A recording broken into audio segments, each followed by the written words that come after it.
sebuah wilayah kecil di pinggir Cina daratan yang punya cerita panjang tentang kasino, budaya, dan kolonialisme Eropa di Asia. Tempat ini disebut-sebut sebagai Las Vegasnya Asia.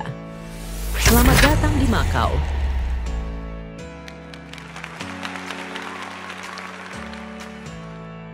Bayangkan sebuah kota kecil, luasnya cuma sekitar 33 km persegi, bahkan kalah sama kota Depok di Indonesia. Tapi di tempat sekecil itu, ada campuran budaya Portugis dan Cina, arsitektur kolonial Eropa berdampingan dengan gedung pencakar langit, dan ekonomi yang sebagian besar ditopang oleh industri perjudian terbesar di dunia. Yap, kamu nggak salah dengar. Lebih besar dari Las Vegas. Bahkan 6 kali lebih besar kalau dilihat dari pendapatan perjudiannya. Tapi, mari kita gali lebih dalam. Karena Macau bukan cuma soal meja poker dan mesin slot aja. Macau punya sejarah panjang dan kadang nggak masuk akal juga. Dulunya, tempat ini adalah desa nelayan biasa. Tapi pada tahun 1557, Portugis datang dan menjadikannya koloni perdagangan. Macau kemudian jadi koloni Eropa pertama di Asia dan terakhir yang pergi. Bahkan setelah Hong Kong diserahkan ke Inggris, Macau masih nempel sama Portugal.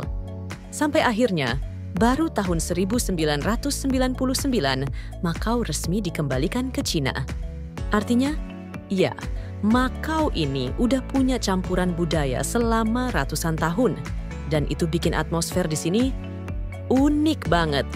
Macau adalah daerah administratif khusus China seperti Hong Kong. Meskipun berada di bawah kedaulatan Cina, Macau punya sistem hukum dan ekonomi sendiri. Sesuai Joint Declaration of Macau pada 1999, satu negara, dua sistem hingga 50 tahun ke depan. Macau menggunakan dua mata uang, Pataca dan Hong Kong Dollar, dan keduanya diterima di hampir semua tempat. Orang-orang Macau punya paspor sendiri, berbeda dari paspor Cina daratan. Meskipun kecil, Macau memiliki bandara internasional sendiri dan bahkan jembatan penghubung raksasa ke Hong Kong via Hong Kong-Zhuhai Macau Bridge, salah satu jembatan laut terpanjang di dunia. Selain kasino, Macau juga terkenal dengan balapan Grand Prix, ajang balapan jalanan internasional yang digelar setiap tahun sejak 1954. Kita ngomongin makanan dulu deh, karena kalau kamu doyan kuliner, Macau bisa jadi surga mini. Ada yang namanya makanan Macanese. Makanan khas Macau ini adalah hasil kawin silang dari masakan Portugis dan Cina. Bayangin, ayam panggang dengan bumbu kari India, tapi dimasak dengan teknik ala Guangdong. Atau egg tart yang kulitnya lembut renyah kayak pastel, tapi isinya creamy dan manis. Salah satu ikon paling terkenal di Macau adalah reruntuhan Gereja Santo Paulus, atau yang lebih dikenal dengan Ruins of Saint Paul. Dari kejauhan, kelihatan kayak gedung mewah, tapi begitu didekati ternyata cuma fasad doang yang berdiri. Sisanya habis kebakaran pada tahun 1835. Tapi justru itu yang bikin tempat ini ikonik. Simbol dari masa kolonial, dari sejarah panjang agama Katolik di Asia Timur, dan saksi bisu bagaimana dua budaya besar, Barat dan Timur, pernah menyatu di sini. Oke, sekarang kita bahas topik yang enggak bisa dihindari. Perjudian. Macau adalah satu-satunya wilayah di Cina yang mengizinkan judi secara legal. Dan disinilah tempat kasino-kasino raksasa berdiri. Ada The Venetian Macau, kasino terbesar nomor 2 di dunia. Ada juga Grand Lisboa, yang desainnya kayak lampu meja raksasa dari masa depan. Setiap tahun, jutaan turis, terutama dari Cina daratan, datang ke sini buat coba peruntungan. Nggak heran, pendapatan dari kasino menyumbang lebih dari 70% ekonomi Macau. Tapi di balik semua kemewahan itu, ada sisi lain yang nggak terlalu sering diceritakan. Walaupun kaya dari judi, nggak semua warga Macau hidup nyaman. Banyak dari mereka bekerja di kasino, hotel, atau industri pariwisata dengan jam kerja panjang dan tekanan tinggi. Biaya hidup makin naik, Apartemen makin sempit dan kota kecil ini makin padat. Jadi, meski ekonomi Makau terbang tinggi, warganya juga harus kerja keras biar tetap bisa terbang bersama. Ngomong-ngomong, kamu tahu nggak? Nama Makau sendiri konon berasal dari kuil. Jadi, waktu pelaut Portugis pertama kali mendarat, mereka tanya ke penduduk lokal, "Ini tempat apa?" Orang lokal jawab, "Amagau," yang artinya tempat Dewi Ama. Orang Portugis salah dengar dan akhirnya jadilah Macau.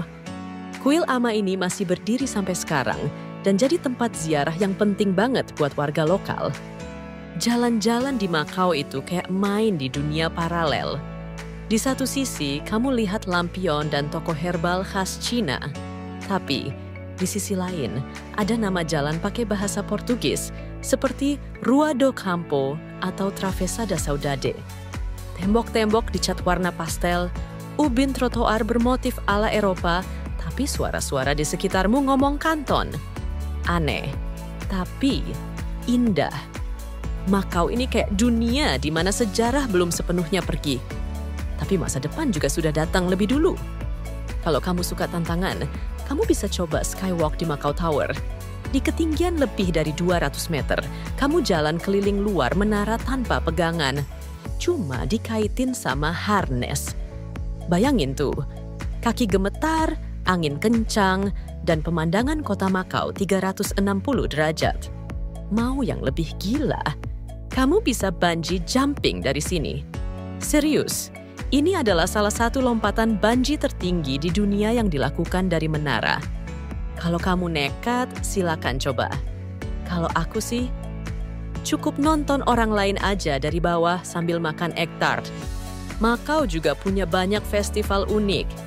Ada perayaan Tahun Baru Imlek yang megah, ada festival Lentera, bahkan ada parade Natal yang menggabungkan budaya Barat dan Timur jadi satu. Di sini, kamu bisa lihat barongsai joget bareng marching band, atau Santa Claus naik becak hias. Unik banget ya. Dan itulah Makau, tempat di mana budaya nggak bertabrakan, tapi malah berdampingan. Bahasa resmi di Makau ada dua, Kanton dan Portugis. Tapi generasi mudanya banyak juga yang bisa bahasa Mandarin dan Inggris. Anak-anak sekolah di sini belajar sejarah Portugis dan juga budaya Cina. Bayangin tumbuh besar di lingkungan kayak gini.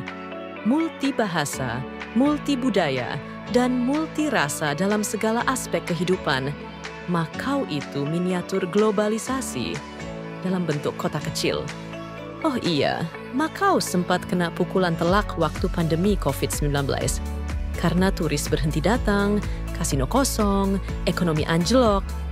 Tapi pelan-pelan mereka bangkit lagi. Sekarang, pemerintah Makau mulai mendorong industri non-judi.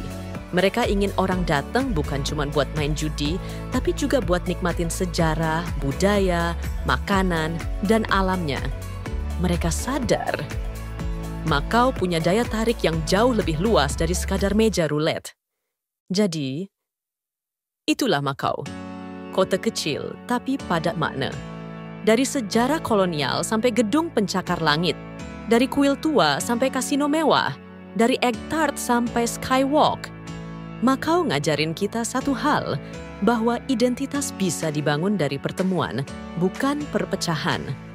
Tempat kecil ini adalah bukti bahwa masa lalu dan masa depan bisa berdampingan, asal kita mau lihat dari sudut yang lebih luas. Kalau suatu hari kamu ke Makau, jangan cuma mampir ke kasino. Luangkan waktu menyusuri jalan sempitnya, cicipi makanannya, dengarkan bahasanya, dan rasakan bagaimana dua dunia bisa hidup berdampingan dalam damai. Kalau kamu suka video seperti ini, jangan lupa terus bersama kami. Sekarang giliran kamu, tempat mana lagi yang perlu kita explore selanjutnya? Tulis di kolom komentar. Sampai jumpa di video berikutnya.